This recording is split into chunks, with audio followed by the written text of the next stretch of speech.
Hello there, welcome along to the Spot Ride. I am Kiza K. My very good morning to you, beautiful Lagos City and beyond. Welcome to another great day. It's a Tuesday and I'm happy to be back here to dish out sports as this remains my priority. Let's get to talk about the local news now. Executive Chairman of Remo Star. I'm being a big fan of the Nigerian Premier Football League of late because I love what I'm seeing.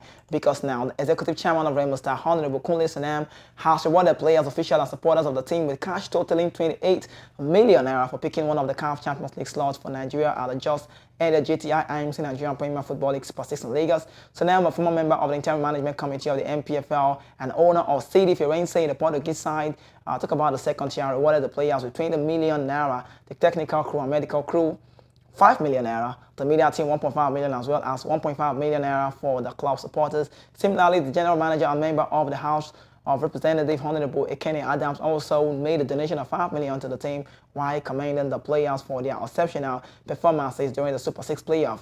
It should be recalled that the Remo Star finished second behind the eventual champions Enyimba International of Aba to pick the second FAC Champions League ticket for Nigeria. I love to say this, I love to talk about this because Remo Stars have done so well. But still on the local news, Chairman of the Interim Management Committee of the Nigerian Premier Football League MPFL, Honorable Benga Elegbeleye, says that Nigerian clubs are not good enough to win the continental title and advises team in continental competition to recruit some players from outside Nigeria to bolster their squad. According to report, the former member of the House of Representatives who disclosed this in an interview with report said that the club qualified to represent Nigeria in the next CAF club competition need to beef up their teams if they are to make any meaningful impact in the CAF Champions League and Confederation Cup.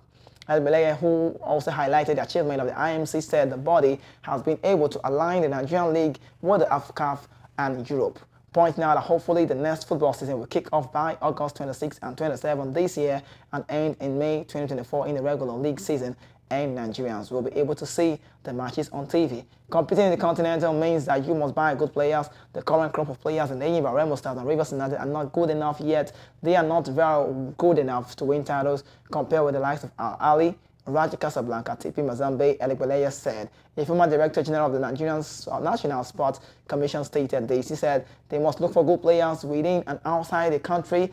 They should be able to go to Ghana, Senegal, and other countries to recruit some players to prosecute their continental engagement and excel on the 100 million naira prize money won by Enyimba International FC. Elegbeleye said that there are conditions attached to how the money, which would already have been paid to the ABBA team, who won the Super 6 in the British League, would be spent to better the club participation in the CAF Champions League. He said the prize money is not meant to be paid into the club or account, but to be used to develop the club in areas of recruitment, facilities and players welfare. We expect them to use 25 million naira to beef up the team and another 25 million in addition to their government support to use to develop the stadium to be able to host international matches before their own home fans. The balance of the 50 million naira will be used to improve the welfare on both old and new players, and the IMC will do constant monitoring and know which player was bought and how much they are paid.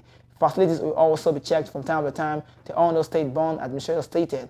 Honorable Benga Elegbeleye, that's his name, sorry, also revealed that the IMC has fulfilled the mandate given to the IMC to bring football back on television, adding that that was how it began with NTA, and that's the series of meeting with the Super Sport also agreed to begin with Super 6 competition. He said, I'm glad to say that it was a huge success. He said on the MPFL games on Tuesday on television, he also thumbed up the referees for performing well throughout the season, adding that it's just because the IMC paid entitlement before games. He divulged that the incident on crowd disturbance at matches were absent because of the deduction of points as punishment for any crowd trouble. The IMC is expected to submit a comprehensive report of the football season to the Nigerian Football Federation on Monday in Abuja, and that's for Benga Elegbeleye.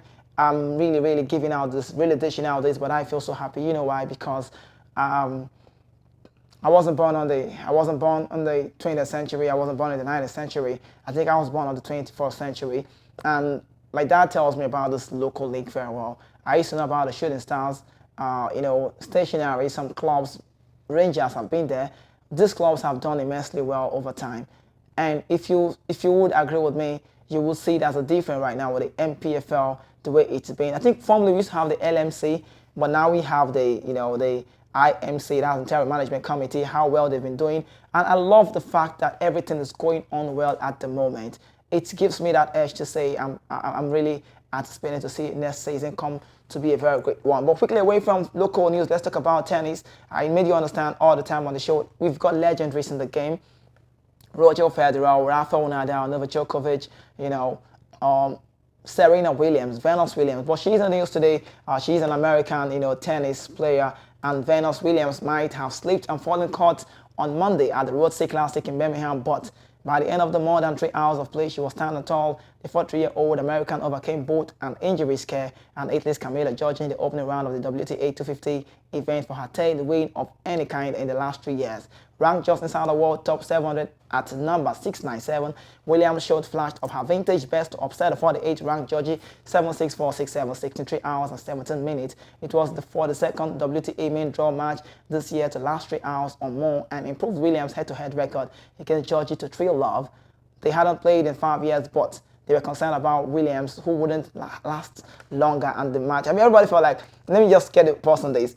Everybody felt like Serena Williams is the top notch, but for Venus, on that day, she's not going to last long at the match, first 5 games. After breaking the Italian serve twice to start the match, the American was snake beaten by a knee injury in the 4th game and needed a medical, treatment at the check over. She also took a hard fall in the opener, landing on her back, but by the end of the final set, Williams' sterling nerve and the fighting spirit that defined her 3-decade career saw her through to her first win over top 50 players since 2019.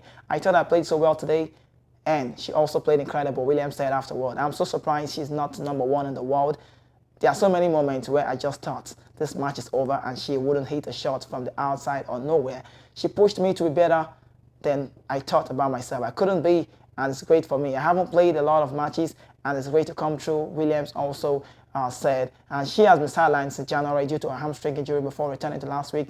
Another WTA 250 in the Netherlands there. She led 17-year-old Swiss Sanine Neff by a set and a break before falling in 3 sets, and she nearly let another slip away. She led 5-3 in the decider, served by the match 5-4, and also had a match point earlier in the tiebreak. Williams ultimately won the match despite breaking Giorgi's serve fewer times than she was broken 4-5 and winning fewer overall points 1-1, 2-1, 2-2. I haven't played like this in a long time, she said. At the very set, she has been very, very good for me, and I try my best to give my best. She loves the surface and she's dangerous out there. I hit some nerves, I hit some serves at 120 today, and I haven't done that in a long time. That's about Venus Williams, how Venus Williams have been good over time. She said, I was like, oh my God, there it is. I missed you. I got a great start, and my legs started hurting in the 3rd game. I was like, oh no, not this. It's really hard to control my emotions, to be honest, but virtually I just assimilated to what I was going through and couldn't move as well as I wanted to do. So Venus Williams she's the lady who we can talk about every time on the day, but her rank is not that so okay. 700, she's ranked 697, I stand to be corrected on that, and that doesn't sound to be good one. But within Giorgi Camilla, Giorgi Camilla, if you watch her play, you both know both ladies are good, but by age gap, this is a lady who has been in the decades, still talking about tennis. She's still involved in the game. Venus Williams, American-born lady, sister to Serena Williams. Both names have emerged to be champions in the world of tennis, and even the unborn kids will definitely get to hear about these both ladies. But let's talk about tennis on the news. As the final season starts, the Greek man says there is more pain involved than pleasure in tennis, but adds that it's only making his tennis journey sweeter. Since Tsitsipas 24 has accomplished some pretty notable things, but there have also been some very painful and heartbreaking moments for the Greek. Tsitsipas, who has several Masters and ATP Finals title in his collection, was also ranked as high as #3 in the world, but Tsitsipas has yet to win a Grand Slam and reach the world #1 spot. In 2021 French Open Finals, Tsitsipas was just a set away from accomplishing his biggest tennis dream, but then Novak Djokovic recovered from 2 sets to beat the Greek. Earlier this year, Tsitsipas would have become a Grand Slam champion and the new world #1 with a win over Djokovic in the Australian Open. The Greek suffered 3 sets defeat, and that's just how it is. But quickly, let's go to the world of boxing. I've got this one now. Johnny Nelson says he thinks Tyson Fury doesn't believe he can defeat the unbeaten unified heavyweight champion Alexander Usyk in December, which is why the aging Gypsy King is trying to squeeze as much money he can out of that fight, because it will be a cash out if Greedy Belly Fury, as Usyk now calls him, whistles his way out of the fight.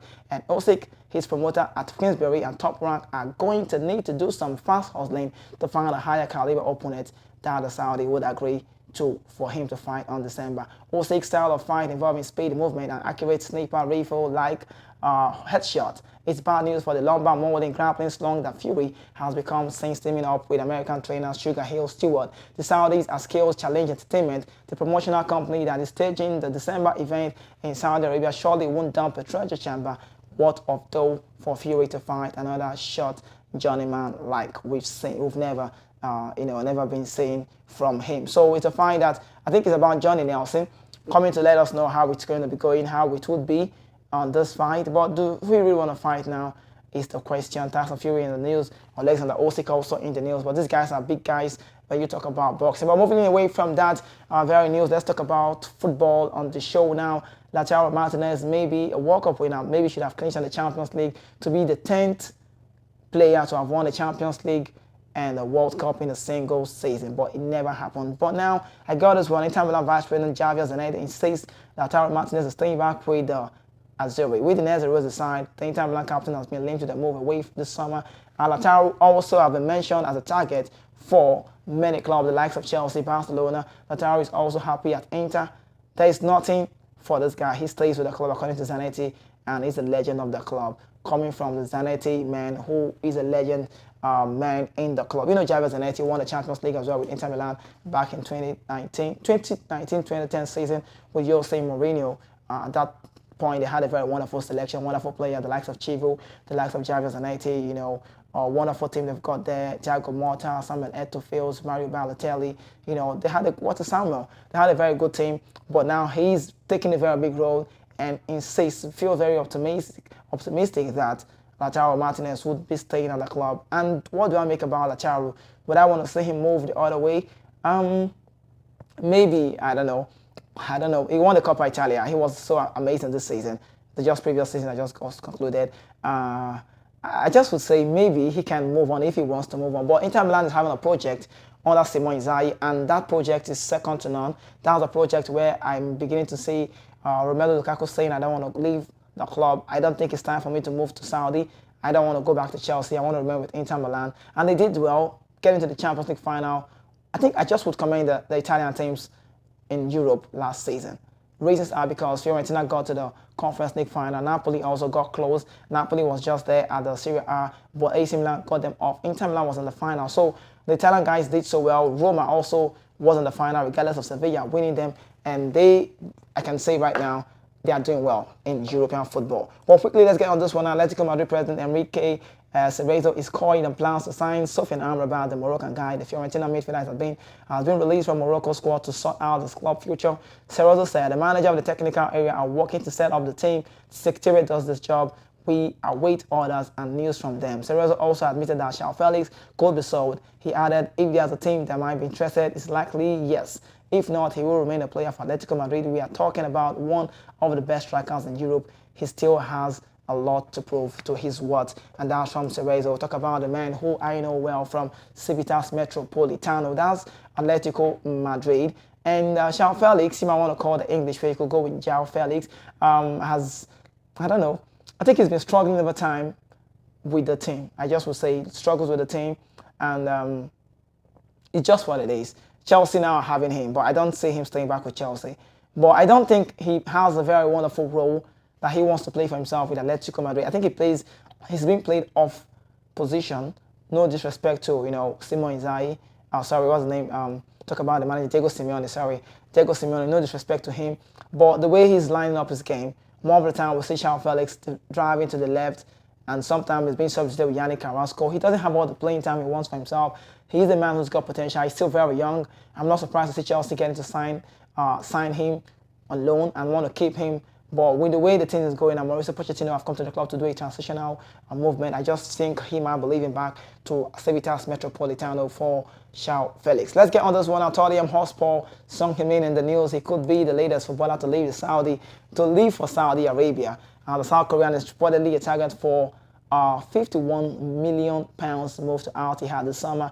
According to reports, Son is the latest Saudi League player who they are targeting after securing N'Golo Kante. The likes of Cristiano Ronaldo, Karim Benzema, and Conte will now play in the Pro League alongside Edouard Mendy, and possibly Ruben Neves as well. Whether Son is keen on the move is a matter of time, as he may believe he can still play at the highest level, while the forward did not have the best season. He put that down after recovering from that injury. So Al Ittihad wanting to sign Son. I can't wrap up this show without talking about the Saudi guys. I was talking about it yesterday on radio, and I said the Saudi guys don't want to know what you think about them. These guys want to keep bringing the money. You know what the European football does. When you're in Europe and you're playing football and you're getting to 30, early 30, 31, 32, 33, you're looking old for them. They feel like your time is up, and they will barely want to give you a 2-year contract. They'd like to give you a 1-year contract because they feel like you cannot live up to expectation. Let's just watch him grow. And many of these players don't want to see that happen. Every player wants to have a guarantee. Every player wants to have a contract like 2 years, gives me the ultimatum to say, yes, I'm going to stay back with the club. But Son Heung-min wasn't so fantastic last season, but we know how he was last upper season, 2 seasons ago. And Al Ittihad now have signed N'Golo Kante,